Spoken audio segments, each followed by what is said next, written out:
March 7-13, 2026. Here is what you need to know about Europe, the Middle East, and Africa for the week of March 7-13, 2026. The Middle East is facing major energy and geopolitical shocks this month.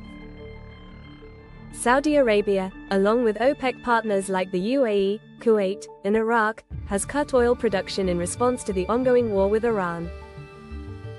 The Strait of Hormuz, a key route for nearly 20% of global oil, remains effectively blocked, pushing oil prices above $100 a barrel. To manage this, Saudi Arabia is mobilizing a fleet of 25 supertankers to its Red Sea ports, but overall output is still constrained. At the same time, Meta has paused work on the Persian Gulf segment of the 2 Africa fiber optic cable, delaying what would be the world's largest internet cable. Despite direct Iranian attacks on Aramco's oil fields, Saudi stocks and Aramco shares have risen, fueled by local investor activity. Pakistan has pledged full support to Saudi Arabia, while back-channel talks between Riyadh and Tehran are ongoing to avoid further escalation. The conflict also threatens Saudi Arabia's economic diversification projects, including its $38 billion gaming district initiative in Qiddiya city. In Egypt, the government is responding to regional energy pressures by exploring horizontal drilling and hydraulic fracturing to boost domestic oil and gas output. This is part of a broader effort to reduce reliance on imports and position Egypt as a regional energy hub. The National Investment Bank and EMEA Capital are also working to finance Egypt's emerging innovation ecosystem, supporting startups and tech projects. At the same time, Egypt is balancing fiscal austerity with extended food import support to protect households from rising costs, while engaging diplomatically with Turkey on issues ranging from Libya to Eastern Mediterranean security. Turkey is feeling the economic impact of the Iran war. Rising oil prices and heightened risk aversion have triggered capital outflows of $25-30 billion, weakening the lira and threatening inflation, already above 30%. The central bank has paused its rate cuts and remains ready to tighten further. Militarily, Turkey has deployed F-16s and air defense systems to northern Cyprus, reflecting its position as both a NATO member and a frontline state exposed to regional instability. South Africa is also under pressure.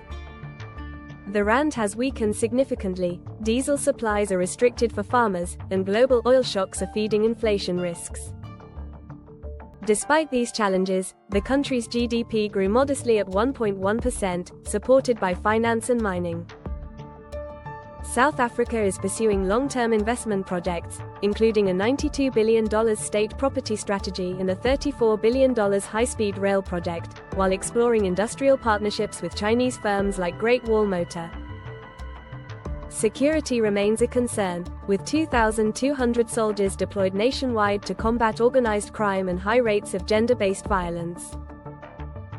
In the UAE, regional conflict has hit both energy and financial markets.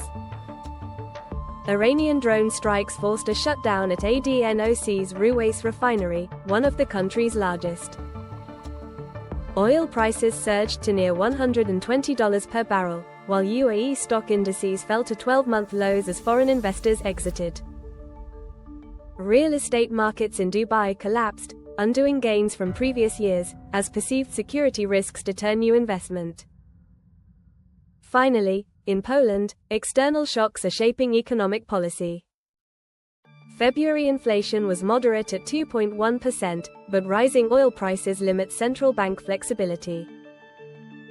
EMEA deliveries from Qatar Energy may face delays, though Poland's diversification strategy provides some buffer. The government continues to support foreign investment, with Amazon announcing a €23 billion investment for 2026 to 2028. Governance issues, such as disputes over constitutional court appointments and EU defense loans, continue to create institutional risk, highlighting the intersection of energy, security, and political stability. Overall, the EMEA region is navigating overlapping crises, energy disruptions, geopolitical conflict, market volatility, and infrastructure delays. Countries like Saudi Arabia, Egypt, and the UAE are balancing domestic priorities with global trade pressures, while Turkey, South Africa, and Poland feel the spillover effects of instability. The coming weeks will be critical in determining how these nations manage risk, maintain economic stability, and respond to the evolving geopolitical landscape.